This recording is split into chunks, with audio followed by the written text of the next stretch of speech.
Welcome back to my look back at the 1900s. And in this sixth episode, I am going to be getting into the very important topics of community and social trust. These are two things that are so crucial to the survival and sustenance and success of society, which are lacking today and is a major reason why society is crumbling. And these problems that I described in the last two episodes, so make sure you heard them, with the lack of socio-emotional intimacy among people today, aren't just confined to the realms of friendship and sexual relations, but are symptoms of larger social issues, namely social trust and community being absent. Social trust is at an all-time low. There has never been lower social trust than today. And there's no sense of community anymore, all right? Even among places that call themselves community, there's no community. And similarly, there's no more polite society, no social niceties, no common decency, no sense of interconnectedness, nothing social, no social values, none of the social things that used to create communities and cultures on top of that. People used to know their neighbors well and speak to them often, just being neighborly. Nowadays, though, people live next to someone for years without ever even meeting them and knowing their name. At least not until they have something to argue about. I remember growing up in the 1900s in a neighborhood where I knew everyone for several houses in each direction and would see and speak to them often and considered many or most of them to be friends. Being neighbors was a closeness that was in between friendship and family. In fact, I saw these people and knew them much better than even my extended family. I remember there being only one house that I would walk past on my way to and from the bus stop where I hadn't met the people who lived there, which made it feel kind of creepy. It was a dark green house and had a few guys living there that I would see sometimes, but never met them, though there were kids I would play with who lived on either side of it, and they never told me anyone bad lived there, so I figured it must have been okay. Until one day I was playing with the kids next door to this house, and we get near its basement window, and I hear this really loud, hard rock music coming from it. So I get up close to see what it is. As I'm listening, I realize that what I'm hearing is not a recording. Someone is actually making this music live right then and there with a guitar. Astonished, I called the other kids over, saying, "Hey guys, come here, there's someone rocking out down there, listen."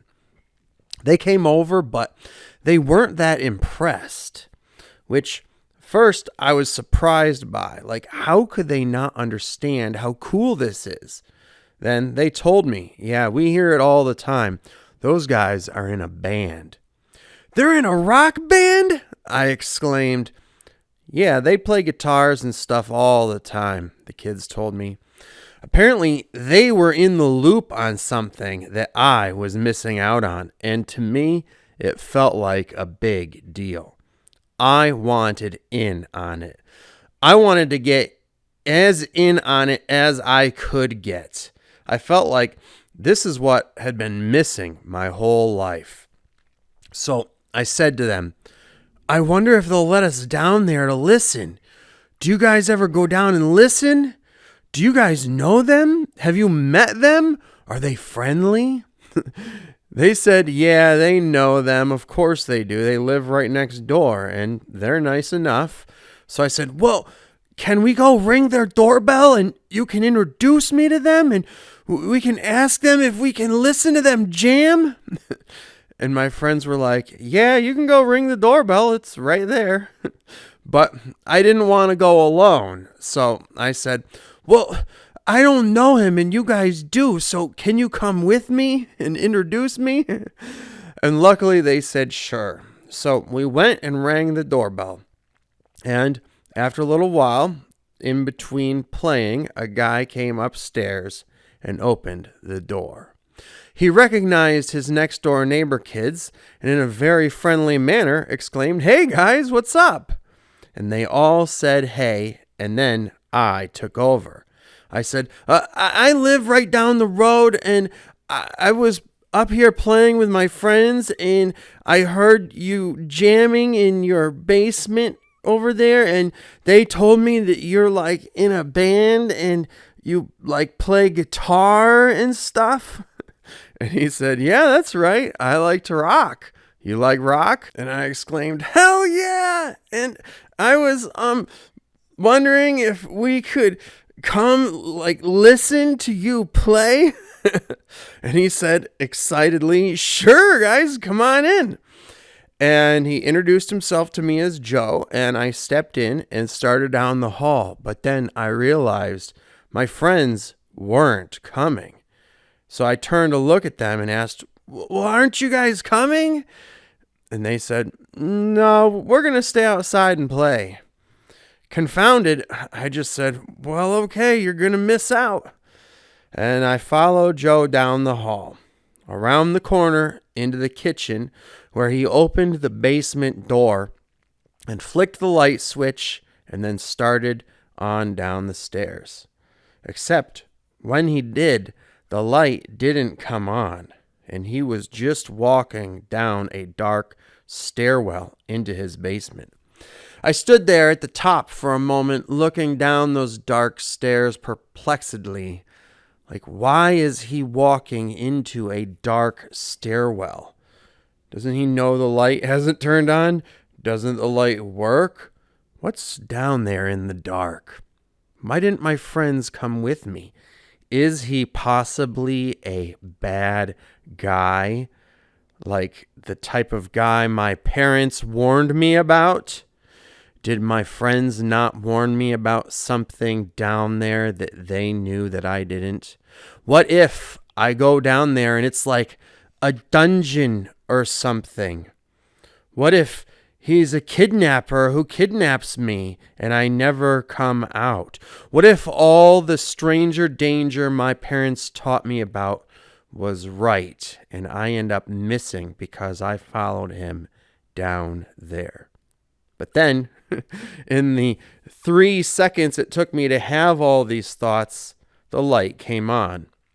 And I took a few steps down, enough so I could see into the rest of the basement, which I saw was not a dungeon for kidnapping, but was a studio space for band practice and was packed full of musical gear. 1.5 of the wall space alone was decked out with amps and cabinets and other such things you'd see at a concert. Pfft. So much for stranger danger. There's nothing to worry about here. Besides, if I do go missing, my friends knew that I came here, and they'd let the police know. So I'm safe. Nothing bad is going to happen to me. Besides, I'm 13 years old now, so I'm a little too old to be kidnapped, or even be worrying about this kind of stuff.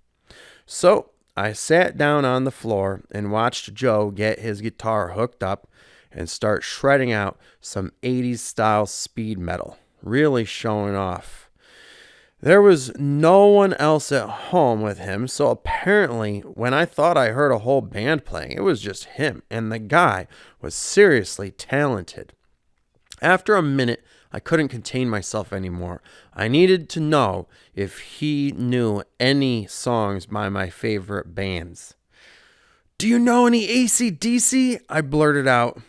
He immediately stopped what he was playing and started playing Back in Black. When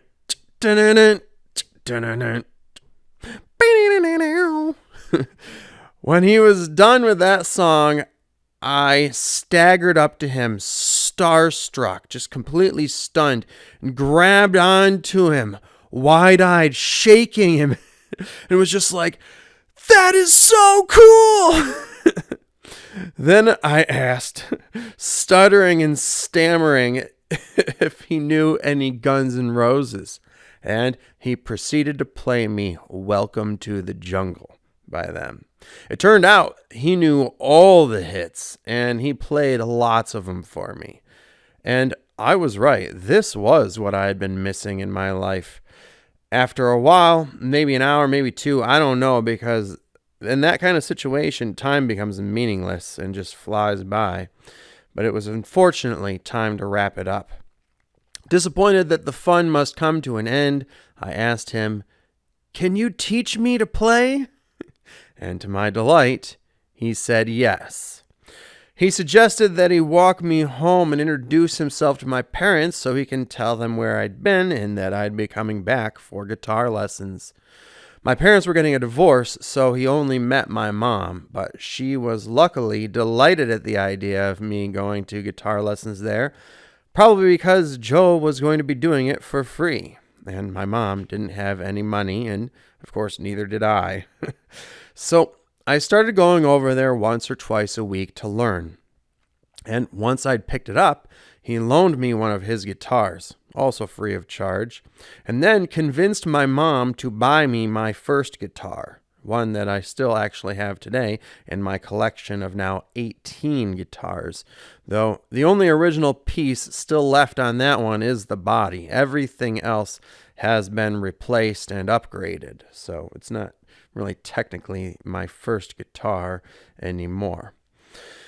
Joe was an insanely talented guitarist. Having grown up in the 60s, 70s, and 80s, he was influenced by the pop culture of the time, in which the bands all contained guitar virtuosos. So in order to be a professional musician back then, even on the lowest level, just playing covers, that's pretty much what you had to be. And Joe wasn't even on the lowest level. He even wrote his own very impressive speed metal songs.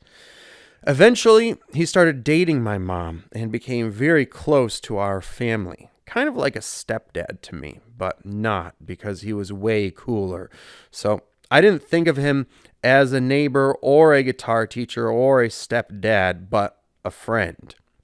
My brother thought of him as a close friend too as he got older. But when I mentioned my older friend Joe to one of my teenage friends at school once, my friend asked how old he was, and I told him 40.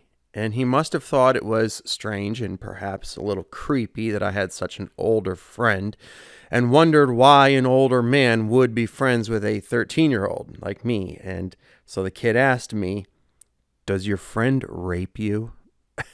And I looked at him, shocked and appalled, and just so taken aback. I said, "No, why the fuck would you even ask something like that?" And he said, "Well, why would you be friends with a 40-year-old guy?" And so I explained, well, he's my neighbor, so I met him when I was playing with kids next door, and he's also in a band, and then became my guitar teacher and has taught me everything I know on guitar. And since then, he's also started dating my mom, but I don't really think of him as all of those things. I mainly think of him as a friend, and I didn't think I was going to have to explain any of this. Damn. And my friend was stunned and just said, "Oh," and stared off into space, seeming to have the same kind of moment I had when second guessing all the stranger danger propaganda I'd been brainwashed with while sitting in Joe's basement after the light came on and I saw it was all safe. And I gave my friend a few words of wisdom about not having such a bad attitude about people, and how if I hadn't taken a risk to meet someone new, I not only would have never learned guitar, but would have missed out on a whole friendship and pretty much a family member. It really seemed to blow my friend's mind that older people are not all kidnappers and rapists, but can actually have a positive influence on us teens. But you see, the stranger danger propaganda was pretty bad back then, and it has only gotten worse since. Now, Joe went on to teach me guitar for 3 awesome years, and boy, did he teach me a lot. And he helped me out with any adjustments my guitar ever needed. He would always help me restring it and give me any tune-ups or, any work that needed to be done on it, all for free. And he was so good at guitar that anytime I had a cool song that got stuck in my head that I felt like I just had to learn, he'd be able to figure it out by ear, and very quickly too, right? So, it was like something I would be able to start learning that day or within, a day or so of asking him. And in fact, most of the guitarists of the late 90s that I would ask him to teach me songs by, he said, were playing very easy stuff. I mean, by the standards of the 70s and 80s that he was used to. And when I ended up moving out of that suburb, I always kept in touch with him. But I did end up going to a different guitar teacher at a local music shop in my local suburb, and he wasn't even as good and couldn't teach me as much as Joe had. And so fast forward to today, 27 years later, when I'm now 40, the same age that Joe was when he was first teaching me how to play guitar. And I'm now finally trying to become a professional guitarist like he was. I still can't believe how I learned to play such good, even advanced guitar techniques from such a talented player for so long, all for free. And after moving to my current apartment, I was walking the grounds one day when I came upon a teenage boy sitting on a stool playing guitar outside. He was obviously new. It wasn't like he was really bad. I don't want to, say that especially about someone who's new, but, you could tell that he hadn't really learned all that much yet. He wasn't really that good yet. And specifically, his guitar didn't sound great. Like there might have been some work that it needed, at least some tinkering, because it sounded pretty damp and buzzy. So I stopped to ask him what kind of guitar he was playing, and he just said, acoustic. And I said, yeah, I could see that. I mean, what kind? Like what brand? He said, I don't know. It's just acoustic. It was in spite of it being written right there on the headstock. So I just took a look at it, and showed him, this is the kind of guitar it is. And it was a name I wasn't familiar with. It was probably just a cheap piece of crap like we all start with, like you should be starting with. And I thought to myself, well, here's my chance to become a pillar of my community and continue the tradition of passing these teachings down to the next generation. So I offered him some pointers on how he could get his guitar to sound better. I was like, you should tinker with these, nuts and bolts here that seem to be loose, and to stop the string buzz, you do this. But he didn't seem receptive, at all. He just wasn't interested in listening to what I had to say or, taking any advice or techniques I had to give. As he showed me, he already has his cell phone he was using to learn from YouTube videos there.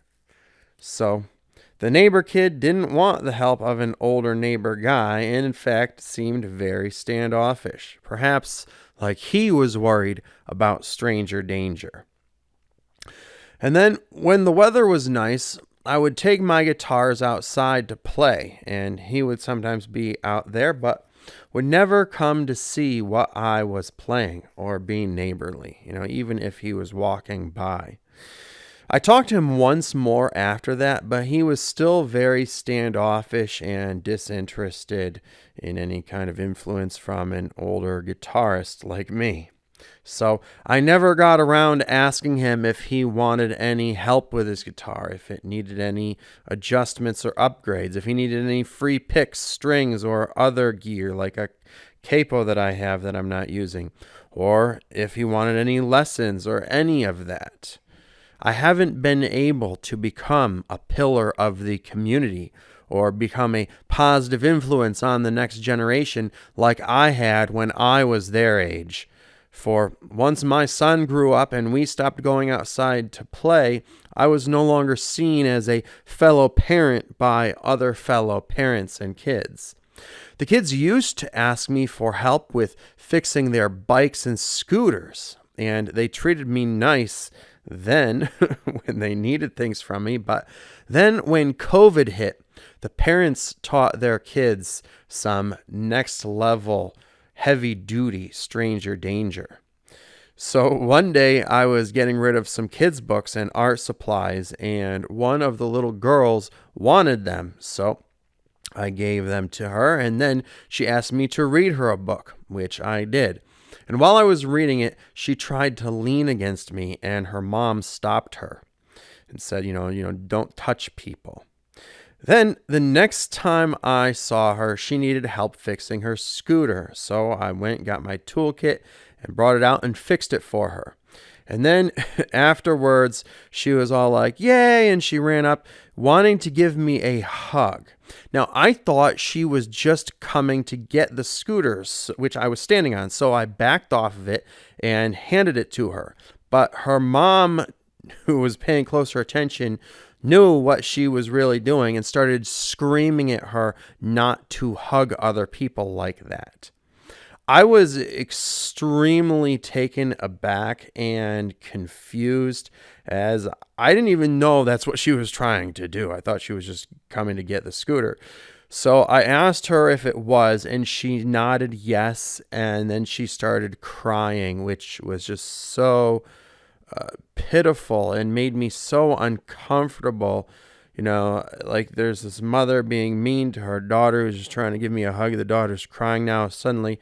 And I was trying to do something nice, and I'm in the middle of this extremely awkward and kind of like emotionally painful situation.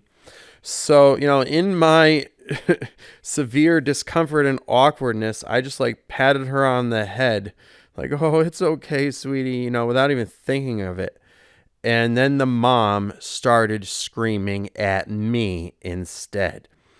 She literally starts screaming over and over again, "Don't touch my daughter!" right in front of the whole neighborhood at the top of her lungs repeatedly. Right? And even accusing me of treating her like a pet. Like it was so insane. Right? I just had to get the fuck out of there. It was just so shocking, almost traumatizing. And it was the last time I had any kind of real interaction with them or any of the other families out there. Right? It just didn't feel safe for me to do so in any kind of meaningful way. What with all the hardcore stranger danger going around since COVID, right? And it seems like I'm actually the one in danger in this situation, in danger of catching false accusations and maybe even being called a pedophile or something just for helping a kid with a bike or scooter or musical instrument or giving away some old kids' books or something. So for my own safety, I've somewhat isolated myself from many of my very own neighbors. Like that's how low social trust society has gotten. And, I've tried to be a pillar of my community, but I obviously can't because there really isn't the same type of community here that we used to have back in the ancient times I grew up in, where people actually knew each other and treated each other with respect and consideration.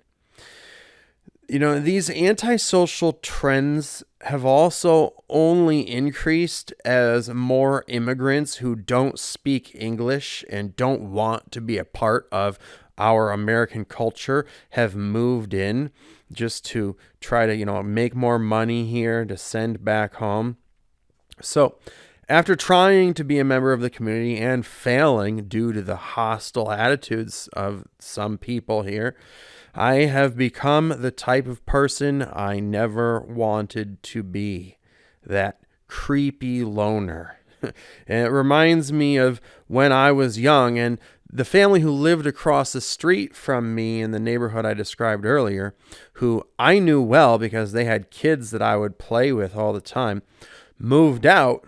And unfortunately, it wasn't another family who moved in. It was an older businessman who kept to himself and didn't make any effort to be a part of the community. So we barely ever saw him and never even actually met him or got to know him in the least. It seemed so strange back then because the rest of us were so neighborly and knew each other so well, but this guy was a complete stranger and stayed that way for all the years he lived there. It was very disconcerting. And if he didn't at the very least smile and wave to us in his comings and goings, we might have thought he was a criminal or even a serial killer or something. Because we neighbors would talk and say to each other how strange it is that this person has been living here for some time and we've never even met him and no one knows who he is or anything about him. Yet, fast forward to today, and this type of situation is actually now the norm.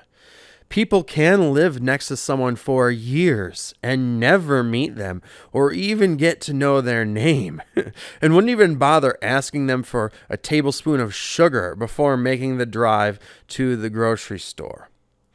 Probably wouldn't even knock on their door to give them their mail if it had been misdelivered.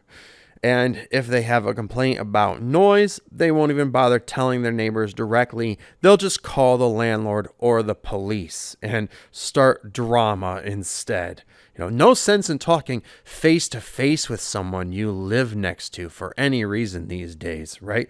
Why would you? It's not like we live in a community.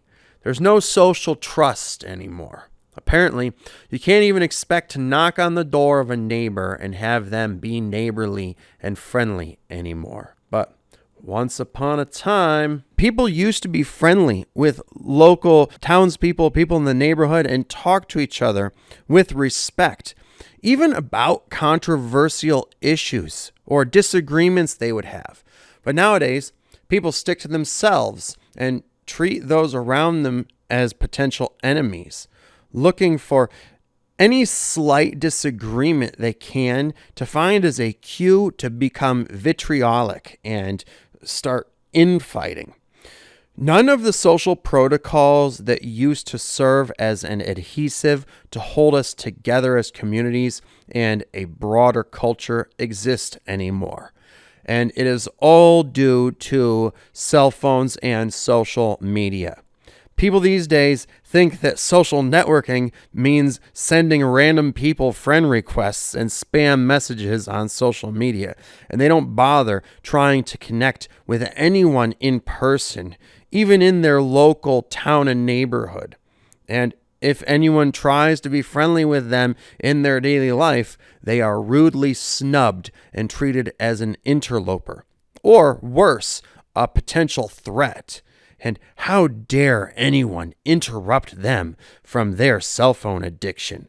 Who does this person think he is? The new generation entering the workforce now is being hired for jobs that require communication that they are unwilling and or unable to do. When cashiers ring up customers these days, they will often just stare at them blankly instead of saying the customer service lines we used to hear, such as, "Hi, how are you today? Did you find everything okay?" Much less making polite chit-chat or trying to be professionally helpful in any way. So Of course, no one has any friends anymore if no one is being friendly with each other and can't even communicate in a customer service context as they are professionally supposed to. Of course, everyone is isolated and lonely if they refuse to connect with anyone except through a screen. And doing all of their socializing on these devices is turning everyone into NPCs who cannot process language intelligently or even properly anymore, and only speak in the same short form, minced up, improper English that they text in, if they're speaking at all.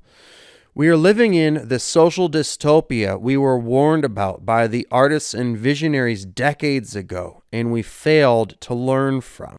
But as soon as people stop using their cell phones to socialize via text messages and social media, and stop dating via apps, and start doing things the old-fashioned way, and become connected and build a sense of community again, these problems will be solved. For that to occur, we would need to replace all of these antisocial behaviors that destroy community and social connections with pro-social behaviors that cultivate social connections and community.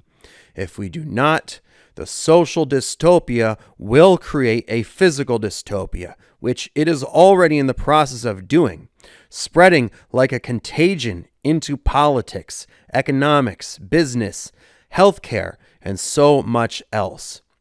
With crippling poverty, illness, homelessness, and violent crime running rampant, the pathology of these sociopathic attitudes are infecting and poisoning everything with their extreme toxicity and causing us all to become weak, sick, and begin a slow and painful death.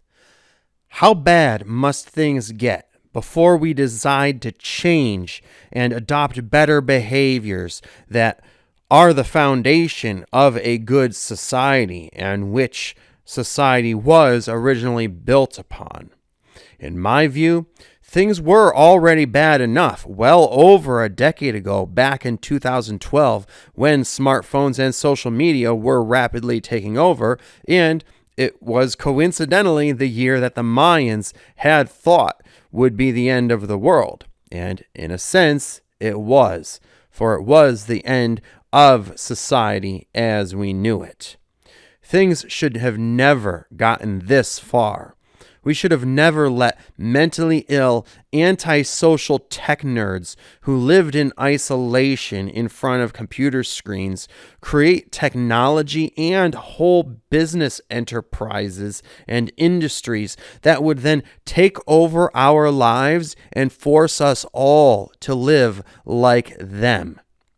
So let us revert back to the ways of old that helped to build the good world we lived in back in the 1900s, such as the golden rule of treating others how you wish to be treated, and loving your neighbor, and having a sense of community among your local townspeople, right? Helping each other out, being social, having pro-social behaviors, having a social life that takes place in person in the real world, and actually cultivating friendships with people who you hang out with on a regular basis, and being friendly and polite and nice to others. These are the types of things that society was built upon that caused it to thrive for millennia. And it has only taken about a decade or two without those behaviors for society to begin to very rapidly crumble and resemble the cyberpunk dystopias of the movies in the 80s. And can't you just imagine how much better society would be if we continued those old social traditions? Why not start with yourself and the way you live your life and treat the people around you, and be the change that you want to see in the world? We'll get into exactly how to have a good old-fashioned social life in the next episode in this series, the final one on social life. So I hope that you have enjoyed this episode, and make sure that you are subscribed and that your subscription is set to all so that you can see when the next one comes out, or you can check the description below to see if I have posted it. And be sure to check out all of the other videos in the videos tab, and otherwise I will talk to you guys then.